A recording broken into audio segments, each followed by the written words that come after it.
젊은 사람들이 쓰는 그 표현 중에 그 이불킥이라는 표현이 있습니다.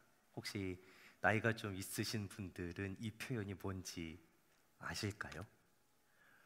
그날 낮에 뭔가 두고두고 평생에 참 창피한 일을, 그런 실수를 저질러 놓고 그걸 생각하면서 이불 속에서 막 발차기를 한다, 이제 그런 의미의 단어예요.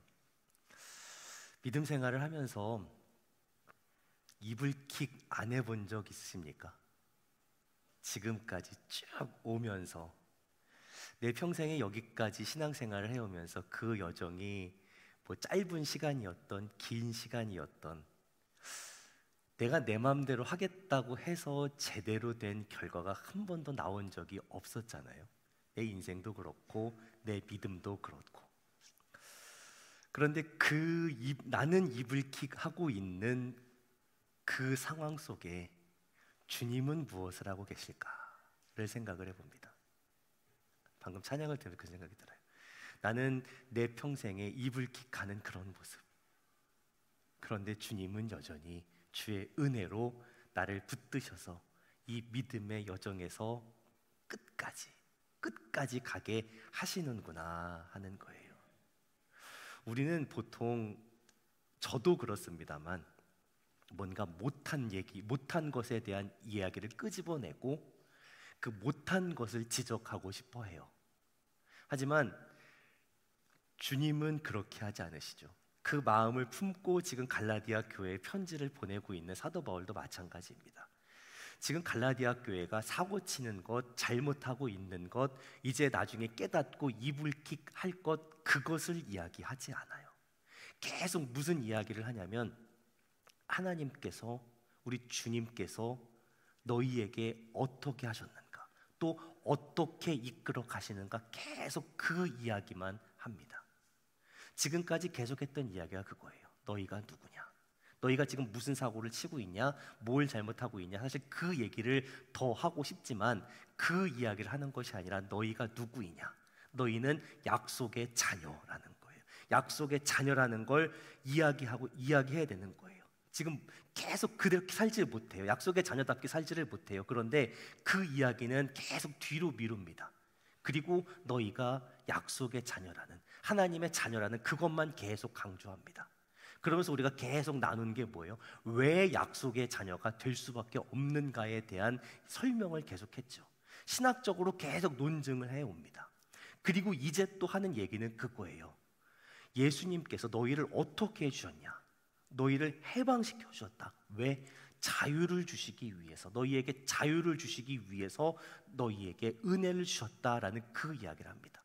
그러니까 지금처럼 하고 싶은 얘기는 지금 이미 차고 넘칠 거예요. 그 마음속에서 무슨 잘못을 하고 있는지 하고 싶은 말은 너무나 많지만, 너희에게 자유를 주시지 않았냐, 너희가 자유로운 사람들 아니냐, 복음의 은혜 안에서, 복음의 진리 안에서 자유를 누릴 사람들 아니냐. 그러니까 예전의 그 모습, 사고치는 그 모습, 엉뚱한 그 모습, 그 종의 멍에를 매는 모습 갖지 말라라고 그렇게 이야기하는 거예요.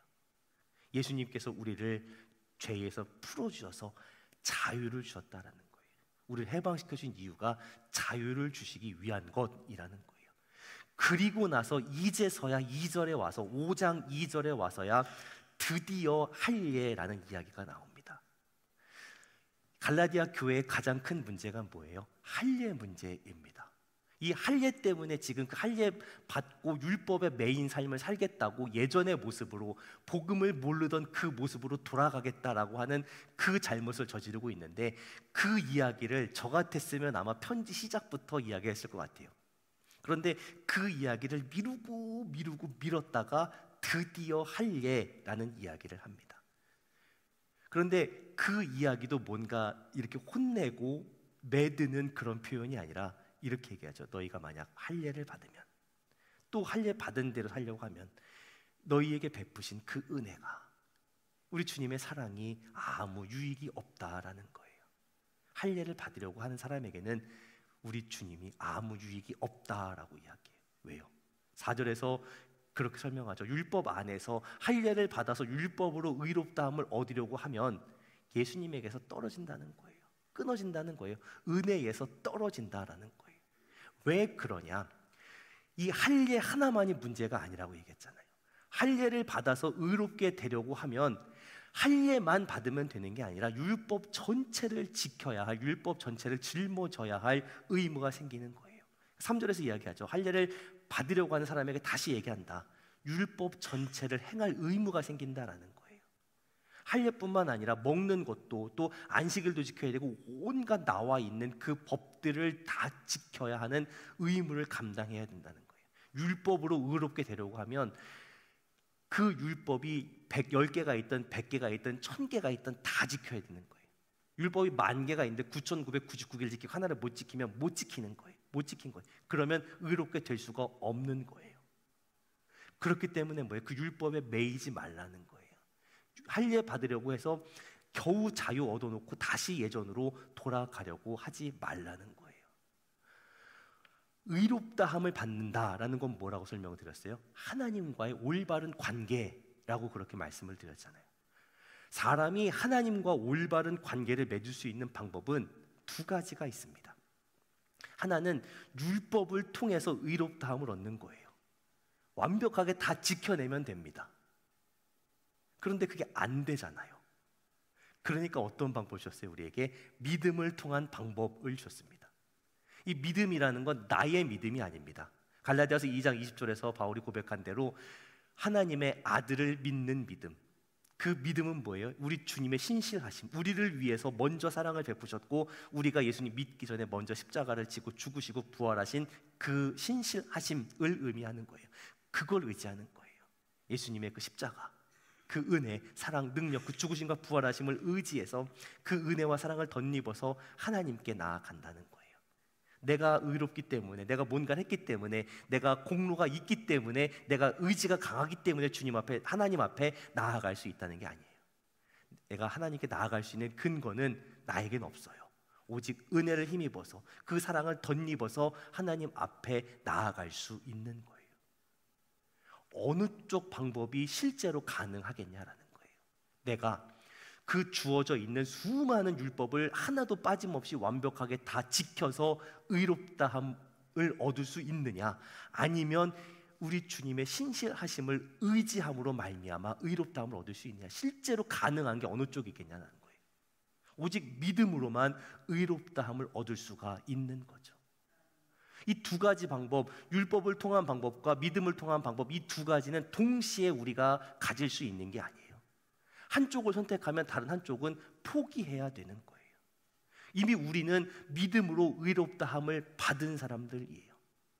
그런데 다시 율법으로 돌아가려고 한다면, 할례로 돌아가려고 한다면 어떻게 되는 거예요? 믿음은 끊어지는 겁니다. 그러니까 뭐라고 이야기해요?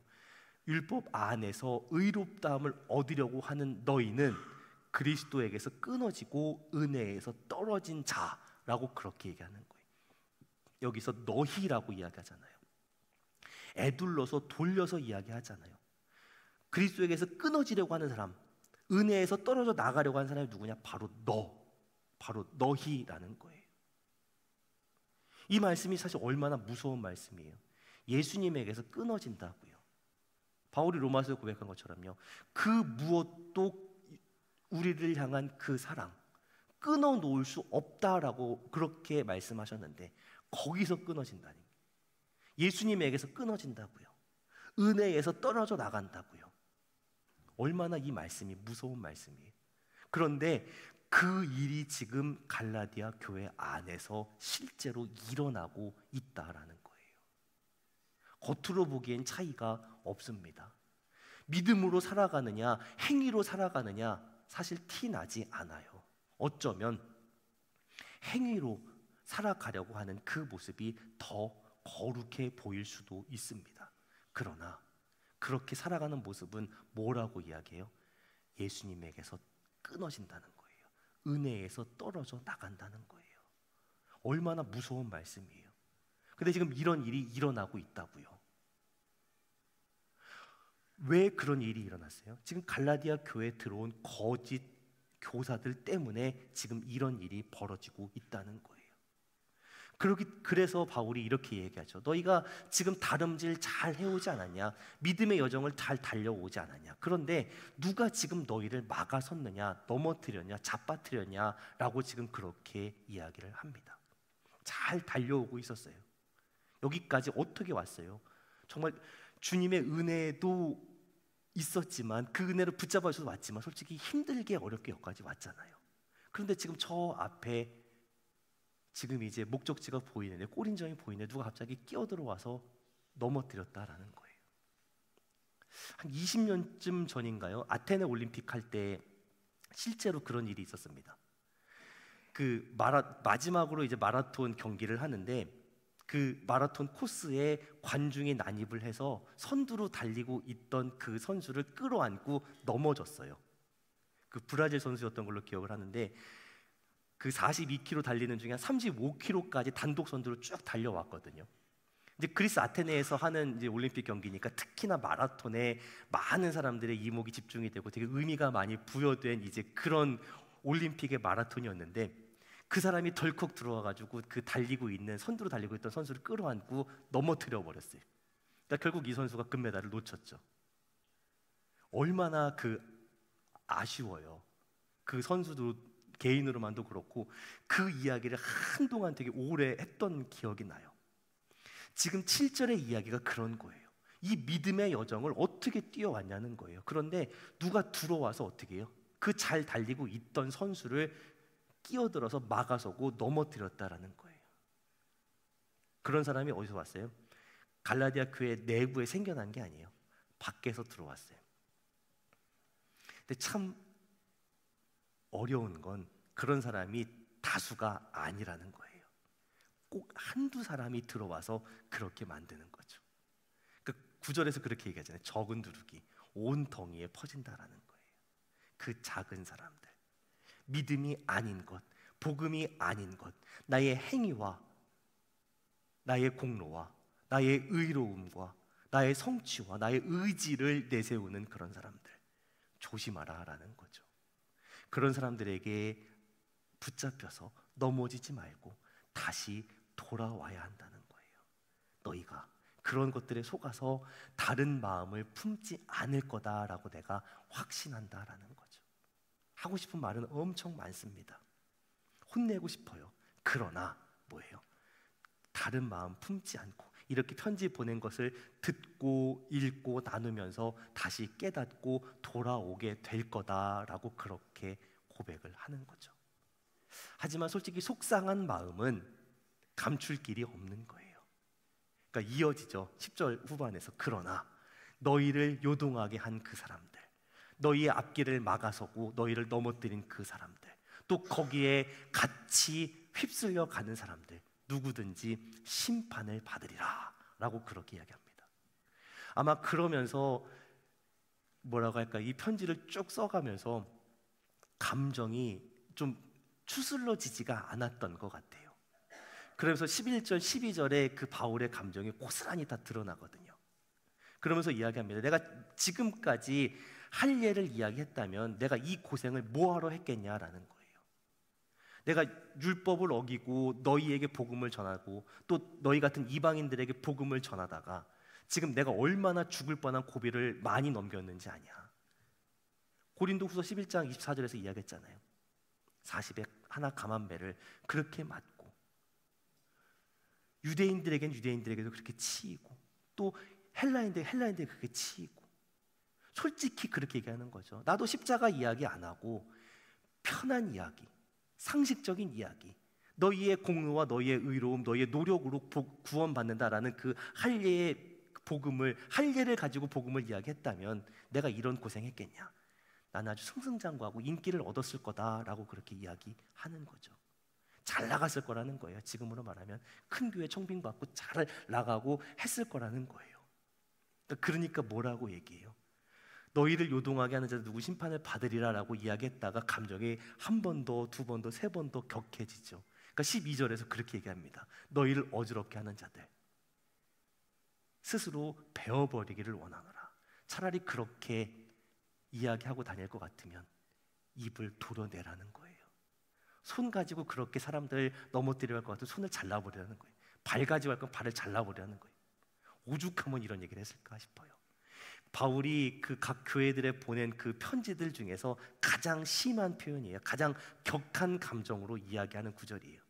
이 문제 가지고, 할례 가지고, 율법 가지고 여러분들 선동하는, 또 그 선동에 넘어가는 사람들 차라리 그 입 다 꼬매라, 입 다 그냥 도려내라라고 지금 그렇게까지 이야기하는 거예요. 이 구절만 가지고 보면 안 돼요. 이 말을 하기까지, 이 15장 12절에 이 표현이 나오기까지 그 과정이 왜 그랬는가 이해해야 되는 거죠. 그러니까 어떻게 해야 돼요? 그런 일이 실제로 벌어지면 돼요? 안 된다라는 거잖아요. 다시 기억하라는 거예요. 너희가 누구인가?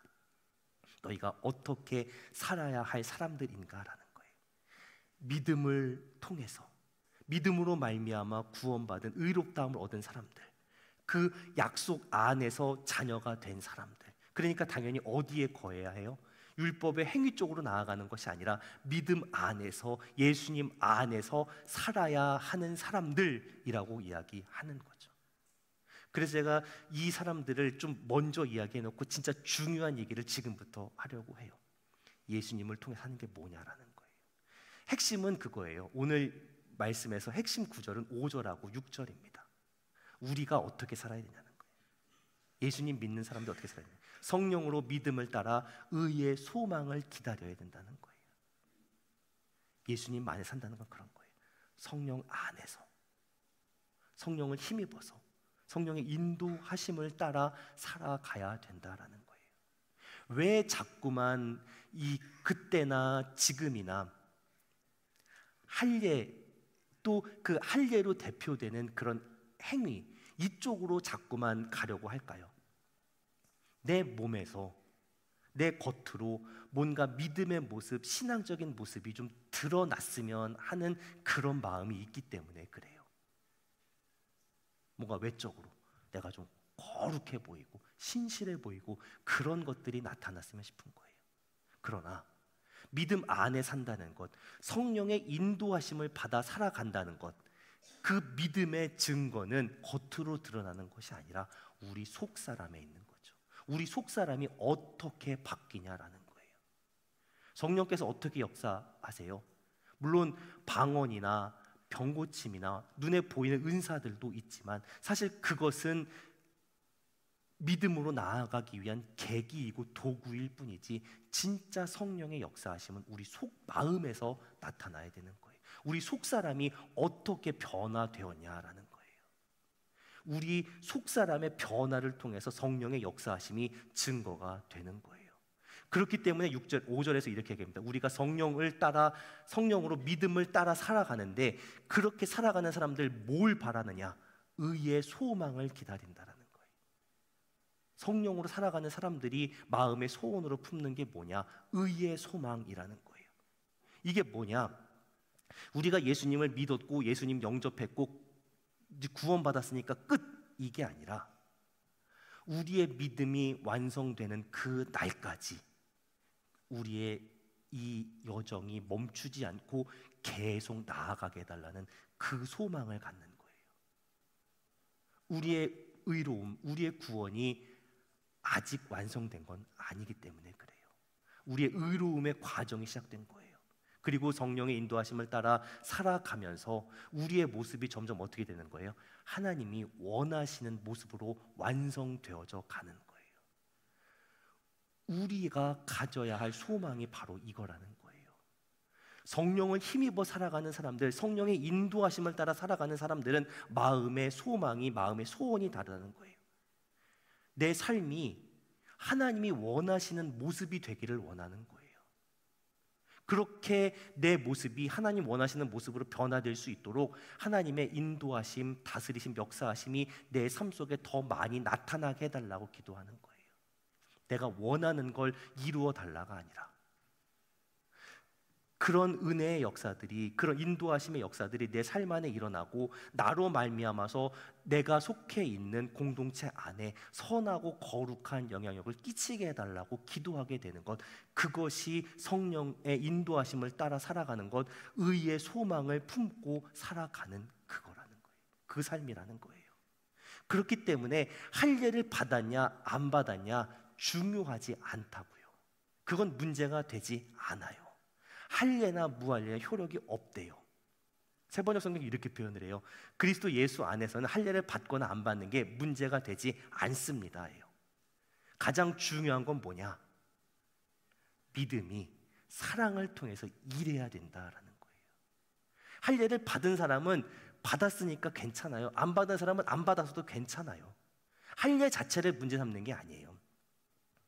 문제는 왜 자꾸만 할례를 받으려고 하냐는 거예요.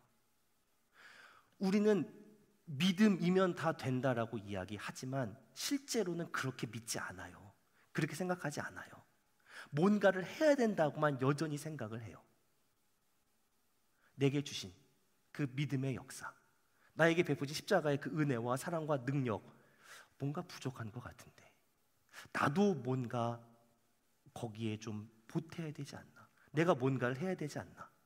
그러려면 겉으로 드러나는 그 모습이 유대인들처럼 뭔가 율법도 지키고 해야 되는 그런 모습이 돼야 되지 않나? 라는 그런 생각들 때문에 자꾸만 율법을 지키고 할례를 받고 하는 것으로 의롭게 되려고 자꾸만 그렇게 시도하는 거예요. 그런데 그게 뭐가 문제가 되냐? 그런 인간적인 생각들로 말미암은 그런 행동들 때문에 성령의 인도하심을 자꾸만 제한하게 된다는 거예요. 포기하게 된다는 거예요. 그럼 뭐하러 받았냐고요? 중요한 건 뭐예요? 믿음이라는 거예요. 믿음. 그런데 그 믿음이 어떻게 나타나요? 우리 안에 믿음이 있음이, 우리 안에 믿음이 역사하고 계심이 어떻게 증명이 돼요? 뭐로 증명이 됩니까? 사랑입니다. 오늘 6절 말씀 다시 보겠습니다. 사랑으로서 역사하는 믿음입니다. 세번역 성경은 이렇게 표현을 합니다. 믿음이 사랑을 통해서 일합니다. 예요. 믿음이 사랑을 통해서 일한다는 거예요. 직역하면 이런 의미입니다. 사랑이 우리의 믿음에 에너지를 공급한다라는 거예요. 우리를 향한 예수님의 그 신실하심, 우리의 믿음의 시작이 되어주신 그 역사들 어떻게 나타났어요? 사랑을 통해서 나타났습니다.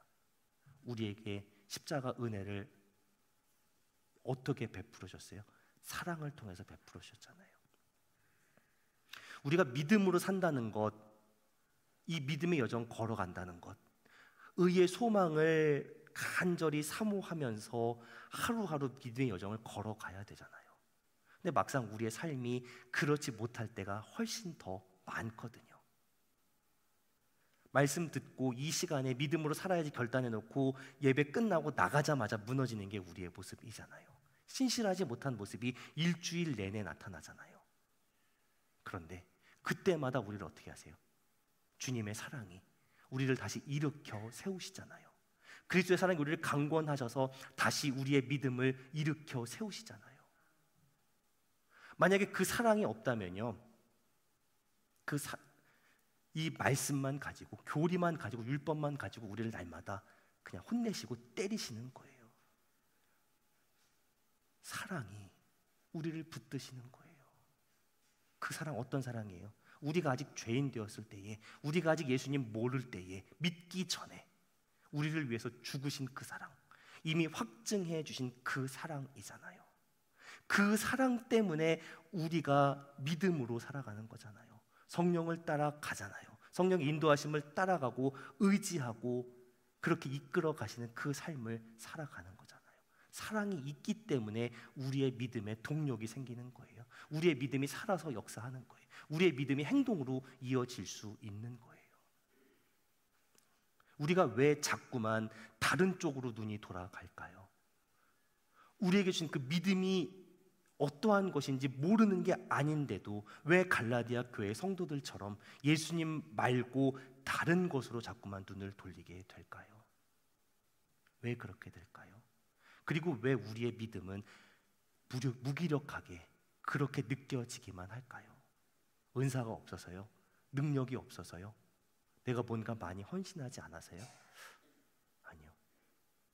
우리는 그거부터 좀 되짚어 봐야 될 것 같아요. 우리에게 사랑이 있는가? 우리에게 그 사랑이 있는가?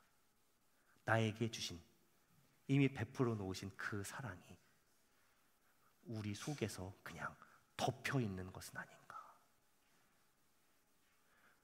우리에게 부어주신 그 사랑은 결코 작은 것이 아닙니다. 결코 부족한 것이 아닙니다.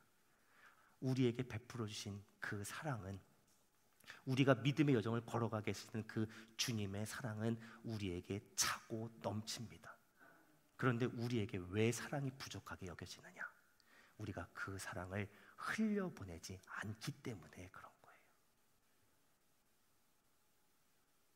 그 받은 사랑을 내가 받았으니까 끝이라고 생각하기 때문에 그런 거예요. 다른 사람들과 오해가 생겼을 때에, 다투게 되었을 때에, 다른 모습 때문에 갈등하게 되었을 때에 우리는 그냥 거기서 놓아버리죠. 사랑하려고 하지 않습니다.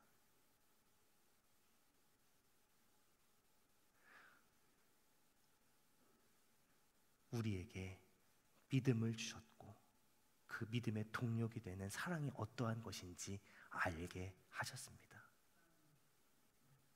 성령으로 살아간다는 것, 그리스도를 위하여 살아간다는 것, 다른 것이 아닙니다. 우리에게 주신 그 사랑을 가지고 다른 사람들을 위해서 사랑하면서 산다라는 거예요. 우리가 받은 그 사랑을 계속해서 흘려보낼 때에 다른 것들이 우리 속에 들어와서 흔들어 놓지 못합니다. 내 힘으로, 내 능력으로 사랑하는 게 아니잖아요. 우리 안에 사랑이 없었지만 예수님을 통해서 주신 그 사랑, 우리의 본능적인 사랑이 아니라 예수님 믿으면서 받게 된 그 사랑, 그 사랑을 알았고 그 사랑을 알기 때문에 흘려보내는 거죠. 믿음은 사랑을 통해서 역사합니다. 믿음은 사랑을 통해서 증명이 됩니다. 그런데 자꾸만 다른 것으로 우리의 믿음을 증명하려고 하면 거짓된 것들이 들어와서 우리를 흔들고 다시 예전으로 돌아가게 만든다라는 거예요. 우리의 믿음은 사랑으로 증명됩니다. 사랑을 통해서 역사하십니다. 우리 사랑홍동의 성도들에게 간절히 부탁을 드립니다. 우리의 믿음은 이제 구체적으로 나타나야 합니다. 증명이 되어야 합니다. 어떻게 해요? 사랑으로 역사하고 사랑으로 증명해 보이는 거예요.